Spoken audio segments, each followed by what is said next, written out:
taufiq min malik yaumiddin. Iyyaka na'budu wa iyyaka wa bi ulumihi fit tamini amin fal alamin. Hadirat muhtaramin, nurul huda yang dirahmati oleh Allah Subhanahu wa taala. Puji syukur kehadirat Allah kepada Allah Subhanahu wa taala. Amin. Allahumma amin. Hadirin yang dirahmati Allah, pada kesempatan sore hari ini kita akan membahas satu di antara pelajaran yang masih berkesinambungan kesempatan yang lalu. Pada kesempatan yang lalu kita menjelaskan tentang apa kemarin? Kita akan membahas tentang i'tikaf, bertahir daripada puasa, yaitu i'tikaf. I'tikaf. Pada kesempatan ini, kita akan membahas tentang bab i'tikaf, yaitu pasal terakhir sunnatun mustahabatun walahu syartani an-niyatu wal lubsu fil masjidi wala yakhruju minal i'tikafi illa lihajatil insan aw udhrin min haidin aw maridin la yumkinul muqamu ma'a wa yubtilu bil waqi. Pengertian i'tikaf secara bahasa, i'tikaf itu maknanya anteng, diem. Anteng, diem, itu namanya i'tikaf. Jadi kalau bapak lagi diem aja, lagi ngapain? I'tikaf. Anteng maknanya diem. Beda tidur sama anteng. Anteng itu hidup. Anteng itu hidup. Artinya sadar. Maka orang yang anteng, yang diam itu namanya i'tikaf. Ya. Sedangkan menurut syara itu secara terminologi, istilah, i'tikaf adalah berdiam di dalam masjid. Kalau tadi i'tikaf secara bahasa, diam di mana aja namanya i'tikaf. Diam di WC sambil ngeden. Jika ditanya lagi apa? I'tikaf. Diam di pos ronda, diam gak apa-apain, i'tikaf. Duduk di depan rumah, i'tikaf. Asal gak melakukan segala apa-apa, namanya i'tikaf, namanya diam. Sedangkan menurut syarat adalah berdiam di dalam masjid dengan syarat tertentu. Jadi melakukan diamnya khususnya di dalam masjid. Berdiam di dalam masjid dengan syarat-syarat tertentu. Maka ada syaratnya. Maka orang-orang yang masuk masjid, masuk mushola, harus niat i'tikaf. Kita ini niat i'tikaf. Sehingga ketika kita duduk di masjid, bukan hanya ta'lim, bukan hanya sholat, tapi dapat pahala i'tikaf. Begitu. Ini pengertian i'tikaf. Jadi i'tikaf itu secara bahasa diam, anteng. Sedangkan menurut syarat adalah berdiam di dalam masjid dengan syarat-syarat tertentu. Diam di dalam masjid ada syaratnya. Kalau pakai syarat-syarat tertentu, maka i'tikaf. Ya.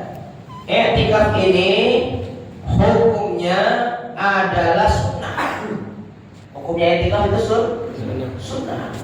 Jadi i'tikaf hukumnya sunnah. Bahkan disebut mustahabbatun, adalah sunnah yang sangat dianjurkan oleh Rasulullah SAW.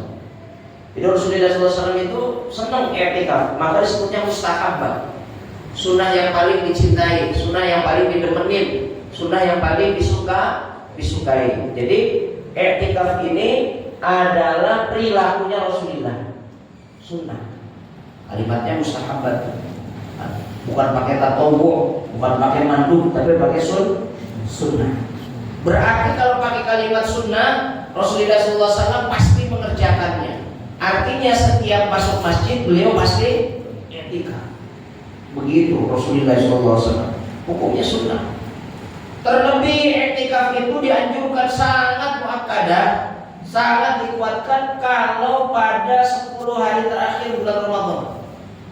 Jadi Rasulullah kalau 10 akhir Ramadan, 10 akhir Ramadan, maksudnya 10 akhir Ramadan ini adalah 21, 20 sampai 29 sampai 30, maka hukumnya sunnah sangat. Begitu. Kenapa disunnahkan sangat? Karena mencari malam Lailatul Qadar.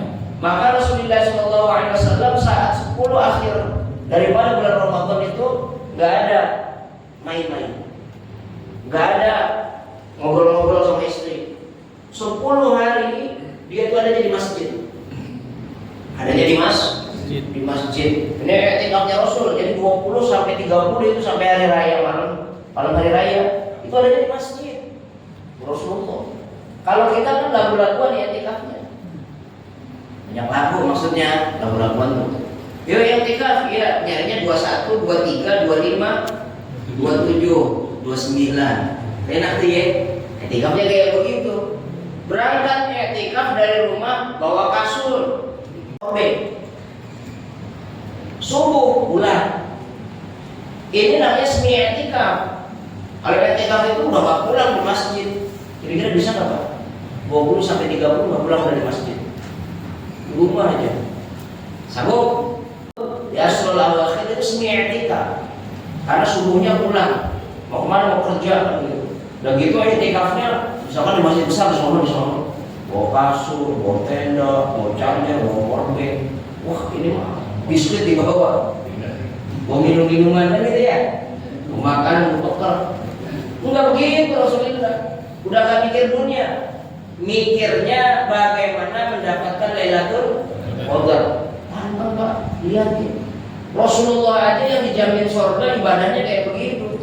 Pak Haribono kagak dijamin surga, lagu-laguan ibadahnya. Ya berat. Kita dijamin surga dengan Allah. Lagunya paling solid gitu. Ibadahnya biasa-biasa aja. Tapi Rasulullah ibadahnya sangat luar biasa. Itu malam-malam Rasulullah. Maka i'tikaf hukumnya sunnah yang dikuatkan, sunnah yang dicintai oleh Rasulullah SAW. Bahkan lebih diutamakan pada 10 hari akhir bulan Ramadan karena untuk mencari Lailatul Qadar. Kenapa demikian? Karena Rasulullah SAW pernah bersabda, carilah Lailatul Qadar di 10 hari terakhir bulan Ramadan.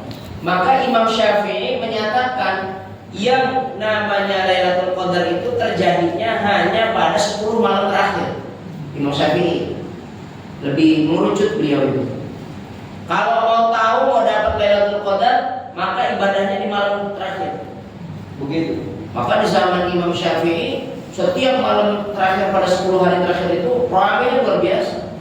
Sedangkan malam pertama sampai 20 biasa-biasa aja. Sekarang kebalikan di Indonesia, malam pertama sampai 10 kol-kolan, sampai karpet belakang, depan, samping digelar semuanya. Kalau malam 20 kosong. Bukan maju di sini kosong. Saya kan suka malam 20-an gitu ke atas ya, yang udah witir gitu, malamnya udah malam witir 20, 21 gitu. Saya lihat ya paling juga itu lagi, dia lagi. Paling kan Abu Nadi, Pak Jididi, Pak Komandan kan begitu, Pak Salim. Itu Pak Salim nungguin kolak biasanya dia bukan sholat. Itu ya mohon maaf ini emang begitu. Tapi zaman Imam Syafi'i kalau 10 akhir bulan Ramadan itu penuh, nggak ada kegiatan untuk urusan duniawi, urusannya ukhrawi semua. Karena kata Rasulullah SAW, carilah malam-malam Lailatul Qadar di 10 hari terakhir. Tapi menurut imam-imam yang lain, menurut para mazhab fikih menyatakan belum tentu di 10 malam akhir terakhir. Siapa tahu Lailatul Qadar itu adanya di malam pertama. Karena Ramadan, maka semua hari berpotensi untuk dapat Lailatul Qadar. Makanya ketika masuk malam Ramadan, jangan sekali-kali kita kendor. Jelek. Ketika pangkat, jabatan, harta datangnya malam hari. Pangkat, jabatan, kehormatan kalau mau dicari datangnya malam hari. Maka usaha bulan Ramadan terakhir wabil khusus sambil cancut tali mulu, ngikat pinggangnya keras-keras. Fatruk ma, bahwa meninggalkan sesuatu yang gak berguna, meninggalkan sesuatu yang gak bermanfaat. Dia gak manfaat, ditinggalin sama Rasulullah. Hanya sekedar nonton bola Barcelona lawan Real Madrid, gak usah gitu, ganggu. Kita kan, mohon maaf, malam Ramadan sih baru untuk sahur, tapi nontonnya enggak. Yuk kita sahur kan. Syaratnya i'tikaf itu yang pertama ada dua. Yang pertama itu niat. Jadi kalau mau i'tikaf, mau masuk masjid, niatnya gini: nawaitul i'tikafa madamati fil masjid sunnatan lillahi ta'ala. Coba.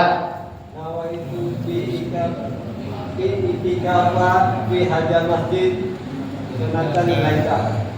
Selain pahala sholat, selain pahala makan dan minum tadi itu dapat pahala. Kalau bareng sama ustaz, kalau nggak bareng sama ustaz nggak dapat pahala. Makanya makan sendiri-sendiri aja sih. Jadi kalau makan dan minum di dalam majelis taklim sunnahnya bareng.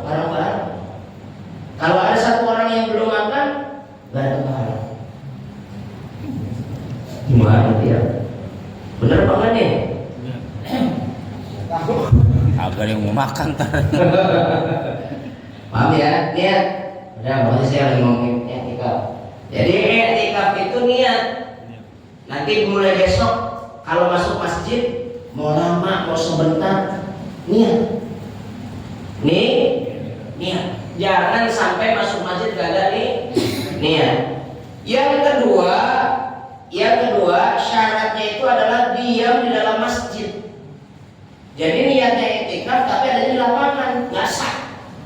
Masa niatnya i'tikaf ada di lapangan? Kenapa demikian kok niatnya i'tikaf? Karena ada air tanjung kok di lapangan. Ada dangdut, maka saya niatnya i'tikaf. Iya benar, anteng di musola anteng di tempat dangdut, di tempat air tanjung, tapi bukan karena Allah. Bil qadri subhanallah, jadi kita ruku subhanallah bihamdihi subhanallah il azim. Segitu kadarnya tumakninah. Maka lebih dikit 3 kali subhanallah.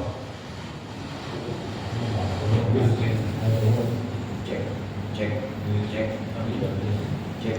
Subhanallah bisa subhana rabbiyal a'la wa bihamdihi sampai.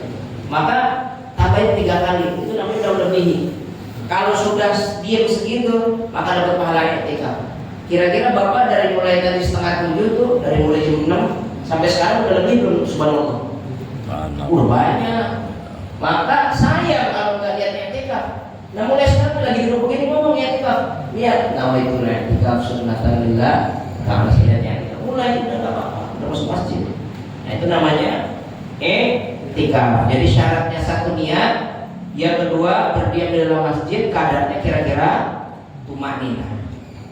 Nah, orang-orang yang i'tikaf itu punya syarat bagi orangnya. Tadi kan perilaku i'tikaf, kegiatannya namanya i'tikaf.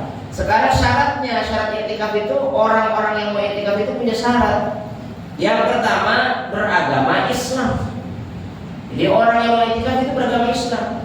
Misalkan ada orang-orang di luar ajaran agama Islam, kok dia i'tikaf, masuk masjid dia niat Bismillahirrahmanirrahim, nawaitul i'tikaf mata fil masjid sunnatan lillahi ta'ala. Enggak sah. Orang beragama Nasrani misalnya.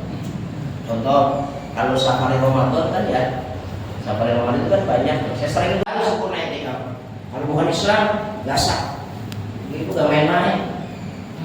Begitu juga yang lain-lain, ibadah yang lain. Zakat, kayak ada orang ngaco, Nasrani misalkan, dia keluarin laki-laki dan wanita suci dari hadas kecil dan juga hadas besar. Kalau laki-laki dari wudhu atau dari hadas kecil. Kalau mau i'tikaf bagusnya wudhu kan begitu ya. Lalu bagi wanita tidak dalam kondisi kondisi head itu mens. Kalau dalam mens batal. Atau dari kondisi nifas melahirkan batal. Misalkan nih dia malam iktikaf karena di sono, masih sono, bawa tenda, ternyata tendanya ada istrinya, corak-corak kejadian di masjid. Kupret itu. Paling depan. Makanya kalau iktikaf nggak usah bawa tenda, semua ada yang bawa tenda. Ya, Bawa tenda itu apa tuh namanya? itu kan saya mau tanya, saya kan pernah di Ya. Nah selanjutnya ada orang-orang yang nazarnya i'tikaf. Nazarnya i'tikaf. Misalkan begini, bismillahirrahmanirrahim, kalau anak saya sakitnya sembuh, maka saya nazar untuk i'tikaf 3 hari di masjid ini misalnya. Maka wajib di masjid yang itu, bukan di masjid yang kalau disebut, tapi kalau enggak di masjid saja, maka masjid mana saja boleh. Nah, i'tikafnya ini tidak boleh keluar masjid, nggak boleh keluar masjid selama 3 hari. Nah, dia bahasanya 3 hari atau 1 hari. Atau misalkan saya kalau anak saya sembuh dari penyakit, saya mau i'tikaf 3 jam beribadah kepada Allah, maka dalam 3 jam ini nggak boleh keluar. Jika keluar tanpa sebab kemanusiaan, tidak berkeluar dari masjid karena bukan sebab hajat manusia, maka hukumnya berdosa. Dia main-main dengan i'tikaf. Sebenarnya hati-hati Pak. I'tikaf itu gayanya kita kuat gitu. Padahal udah masuk masjid Pak, berat. Bapak kan kalau masuk masjid tidur mah enteng. I'tikaf itu bukan masuk masjid langsung tidur, bukan. Ibadah. Kan begitu. Nah ini dilakukan jika ada orang i'tikaf dengan bernazar, tidak diperbolehkan keluar masjid kecuali punya kebutuhan manusia. Kecuali adanya kebutuhan bagi manusia seperti buang hajat. Nah kalau mau buang hajat kan jangan ditunggu di masjid, kan dikencingin tuh masjid. Udah mau pipis atau ustadz kemarin ngaji nggak boleh keluar, diem aja di masjid. Akhirnya sampai pipis di dalam masjid. Itu namanya orang blokon. Salah Pak. Salah Pak. Kalau ada hajat kemanusiaan, buang air kecil yang besar, keluar. Habis itu wudu lagi, setelah selesai qadil hajatnya, menunaikan hajatnya, masuk lagi masjid, diterusin. Karena niatnya 3 hari, begitu. Atau ada uzur. Seperti misalkan si wanita tadi, ini maknya yang niat. Saya niat i'tikaf 3 hari, saya nazar i'tikaf 3 hari. Kalau anak saya sembuh, i'tikaf dia masuk ke dalam masjid, tiba-tiba mens, harus keluar. Jangan ngomong kan nazarnya i'tikaf, berarti i'tikafnya wajib, berarti nggak boleh keluar masjid. Padahal dalam kondisi mens, kondisi head, nggak sah, keluar cepat segera. Baik ketika nifas, head, atau sakit yang sekiranya tidak memungkinkan untuk berdiam di masjid. Sakit nih, sakit itu benar-benar tipes misalkan gitu. Kalau nggak keluar masjid, mati nih orang. Keluar, meneng aja di dalam masjid, diem aja di dalam masjid, dia mati. Kalau sakit cuma sakit flu begitu, wajar namanya kena AC. Udah gitu tidurnya kan bukan di kasur, di lantai. Tiba-tiba tidur di lantai selama 3 hari sakit, ya jamak. Wajar gitu ya. Wajar kalau kayak gitu mah. Maka jika ada sakit yang tidak memungkinkan untuk berdiam di dalam masjid, boleh keluar. Ya sakitnya Bapak bisa memahami tuh sakitnya kayak gimana. Yang sekiranya sakitnya itu perlu diopnam gitu ya. Misalkan serangan jantung, belum masuk ke kejut-kejut, jangan dihalangin. Atau Pak Heri, jangan diangkat, ini kenapa? Lagi i'tikaf, biarin. Gak mati tuh orang. I'tikaf sebabnya bersetubuh, melakukan hubungan suami istri. Ini para mu'allif ngomong kayak begini Pak, itu udah kejadian, ada kejadian. Jadi kitab yang kita baca, Fathul Qorib, Safinah, itu kitab memang formulasi fikih, tapi sesuai dengan kejadian faktual pada masanya. Jadi pernah ada, nah bagaimana sih masa orang yang tinggal bisa bersetubuh kan nggak sama suami kan? Udah ada yang kejadian, nggak usah pakai ngomong. Ini observasi, hasil istiqrah. Istiqrah itu observasi apa ya? Penelitian. Mereka itu meneliti baru menulis cari rumusan hukum. Jadi orang-orang dulu itu nggak sembarangan. Maka batalnya i'tikaf dengan melakukan persetubuhan antara laki dan wanita, antara suami dan istri, dan keluar masjid. Jadi kalau sudah keluar masjid, batal. Di keluar masjid batal, begitu ya. Kalau keluar masjid batal. Sampai sini paham? Paham ya? Selanjutnya, dalil-dalil i'tikaf. Nah, kan nanya tuh, mana dalilnya kalau i'tikaf itu sunnah? Kan gitu. Mana dalilnya? Al-Qur'annya dong. Begitu. Ayat Al-Qur'annya Suratul Baqarah ayat 125. Tapi saya nggak yakin 125. Coba nanti wa amma wattakhidhu min maqami Ibrahim musalla wa ahidna ila Ibrahim wa Ismaila an tahhira baitiya lit-taifina wal 'akifina war ruk'is sujud. Itu kalimatnya di situ. Wal 'akifina war ruk'is sujud. Akif itu orang yang anteng, orang yang diam, ruku di dalam sujudnya, begitu. Kalau kita artikan begini, ingatlah ketika kami menjadikan rumah itu maksudnya Ka'bah, tempat berkumpul dan tempat yang aman bagi manusia. Jadi nanti Ka'bah itu tempat berkumpulnya manusia-manusia beriman dan tempat yang paling aman. Faman dakhalahu kana amina, yang masuk ke dalam dua kota suci baik Mekah ataupun Madinah maka aman. Kenapa? Nanti akhir zaman, Pak. Di akhir zaman kita nanti akan dijajah sama namanya Samiri, Musa Samiri, lebih dikenal namanya Dajjal. Dajjal itu bawa dua, satu air, dua api. Dia nawarin air, airnya ada kopinya. Ini minum kan gitu. Tapi kalian ikut dia, faqad kafara bi. Orang-orang itu kafir. Kalau ngambil air. Kalau dia milihnya api, maka langsung dibunuh sama Dajjal, disiksa bisa-bisa. Begitu. Mudah-mudahan kita nggak ketemu ya. Jangan sampai ada ketemu ngomongnya begitu-begituan. Mendingan mati ya. Daripada kita mempertaruhkan keimanan ya enggak. Jangan bilang saya sanggup mempertaruhkan keimanan, dia belum ketemu. Kalau udah ketemu mah beda. Gitu. Itu bawa air dan api. Nah, disodorkan kenikmatan, disodorkan kebahagiaan, juga disodorkan kesengsaraan sama Dajjal. Tapi Dajjal itu nggak bisa masuk dua kota, satu Makkah dua Madinah. Nggak ada selain dua kota ini. Mau Indonesia aman Pak, masuk ke Indonesia pasti masuk. Yaman masuk, Syria masuk, Libya, Mesir masuk. Yang enggak itu cuma Makkah dan Madinah. Apalagi India masuk, orang banyak yang nyanyi, yang nari, masuk itu deh.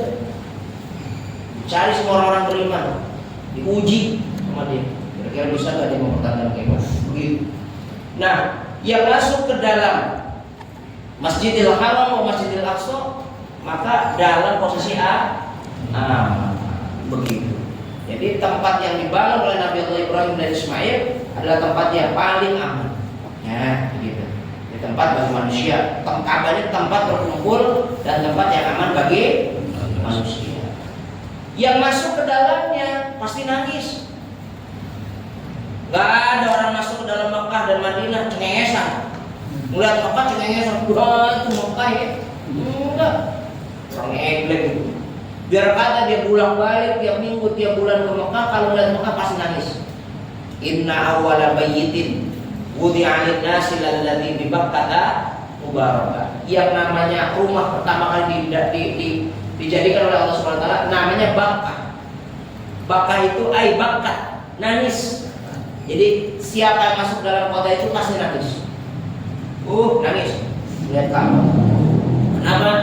Karena kita sholat yakin menghadap kiblat. Makanya usolli fardal maghribi salasa rakaatin mustaqbilal kiblat atau mustaqbilal Ka'bah? Mustaqbilal kiblat. Baru yakin. Pas udah ke sono ke Mekah melihat Ka'bah, usolli ya Allah, ini ternyata Ka'bahnya. Udah bukan mustaqbilal kiblat lagi, mustaqbilal Ka'bah, di depan Ka'bah. Maka dari yakin menuju ainul yakin. Tingkatannya tinggi itu. Setelah ainul yakin dia pegang Ka'bahnya, dia cium Ka'bahnya, hakul yakin. Tingkatannya begitu. Yakin dulu, hakul yakin, baru ainul yakin. Nah sekarang Bapak pada posisi mengingat Allah, Bapak tahu Allah Subhanahu wa taala, yakin, hakul yakin atau ainul yakin? Yakin. Pak, yakin, hakul yakin apa ainul yakin? Yakin. Sombong banget. Ada bilang ainul yakin itu? Bener nih? Tapi Allahu Akbar, Masya Allah ya Allah. Bahkan udah pegang-pegangan sama Allah. Ada di sini yang kayak gitu? Sesi di jenar. Sesi di. Kalau ada yang ainul yakin terhadap Allah itu, sesi di. Bahkan ketika dipanggil Kanjeng Syekh, dipanggil sama para wali untuk sidang di Masjid Demak, nggak ada siti jenar, adanya Allah. Adanya Allah, karena dia punya konsep dengan Tuhan manunggaling kaulo wahdatul wujud, udah bareng sama Allah. Yang kayak begini Bang Salim bareng sama Allah. berat ini. Maka kalau pada benda sih masih bisa yakin atau hakul yakin atau ainul. Tapi kalau pada Allah kayaknya tingkatan kita baru yakin. Siapa yang ainul yakin kepada Allah Subhanahu wa taala? Ya para nabi dan rasul, para waliullah, para orang soleh. Kita mau soleh kata wali bukan nabi apalagi. Masa ada nabi namanya ayat? Agak mungkin. Apalagi nabi namanya Romi Aprilianto, nggak sah.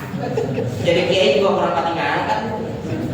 Al-Mukarram penceramah kita kali ini Kiai Haji Romi Aprilianto, nggak pas. Nggak Arab banget namanya Romi kan. Tidak pantas dagang buah aja. Kiai keberatan. Pemirsa ya. Alhamdulillah. Ini ayatnya. Jadi orang-orang yang di sana itu masuk ke dalam dua kota itu dalam kondisi aman. Lalu ingatlah, aku katakan, jadikanlah sebagai makom. Makom itu bukan kuburan. Makom itu bukan kuburan, tapi tempat di mana Nabi Ibrahim pernah menyeru kepada seluruh manusia untuk datang.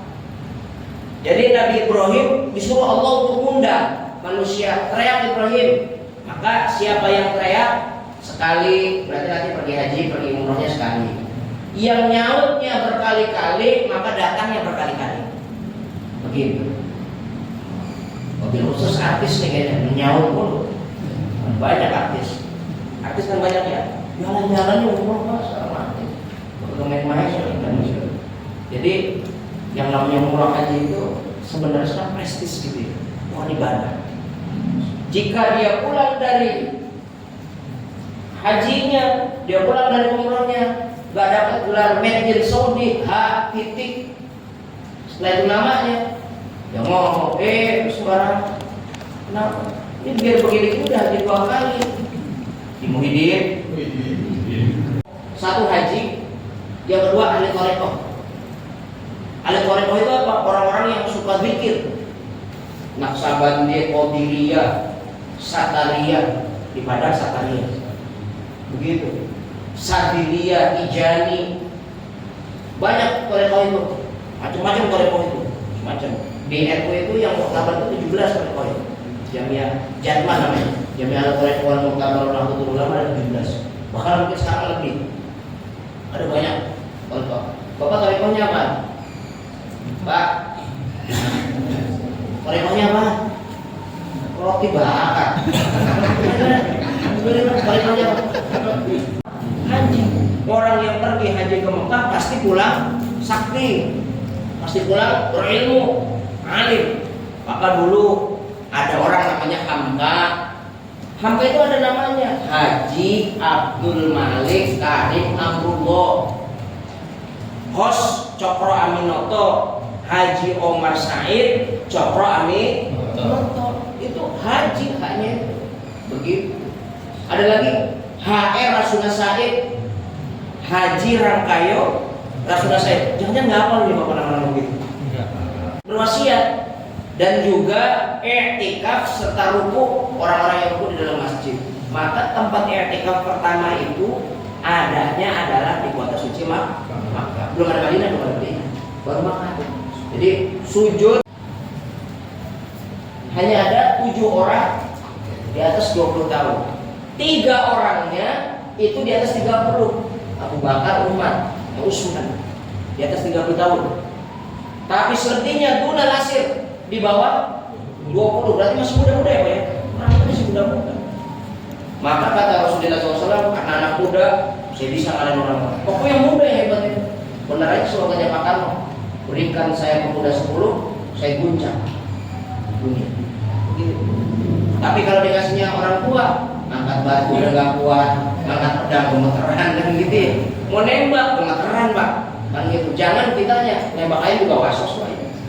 Gitu. Makanya ya'takiful ashrul awakhir min Ramadan hatta tawaffahullah. Sesungguhnya Rasulullah SAW beriktikaf di 10 akhir bulan Ramadan sampai wafat. Sampai wafat. Jadi setiap hari i'tikaf, bahkan 10 akhir bulan Ramadan sampai diwafatkan oleh Allah. Summa taqafa azwajahu min ba'dihi. Kemudian setelah Rasulullah wafat, kami istri-istrinya nerusin. Jadi istrinya saat Rasulullah hidup nggak pernah i'tikaf, adanya dalam rumah. Tapi setelah Rasulullah wafat, maka mereka nerusin untuk melakukan i'tikaf. Ini jawaban bahwasanya wanita juga boleh i'tikaf asal kalau suaminya ada, dia izin sama suaminya dan diizinkan oleh suami. Jadi harus ada izin, gitu. Kalau nggak ada suaminya, ya udah mau yang sendiri, mau kagak ada. Gitu gimana? Gitu. Kecuali masih gadis, izinnya sama orang tua atau walinya, gitu ya. Summa taqafa azwajahu min ba'di. Kemudian i'tikaf kami para istri-istrinya Rasulullah, istri-istrinya berarti semuanya, min ba'dihi setelah kewafatannya Rasulullah SAW. Sahih berarti dari baik dari Al-Quran maupun dari hadis Rasulullah SAW. Oke, paham? Udah tadi manggut-manggut aja paham apa? Assalamualaikum warahmatullahi wabarakatuh.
Alhamdulillah hari ini malam ini selesai dari pengajiannya. Mudah-mudahan pada saat semangat amin amin ya rabbal alamin.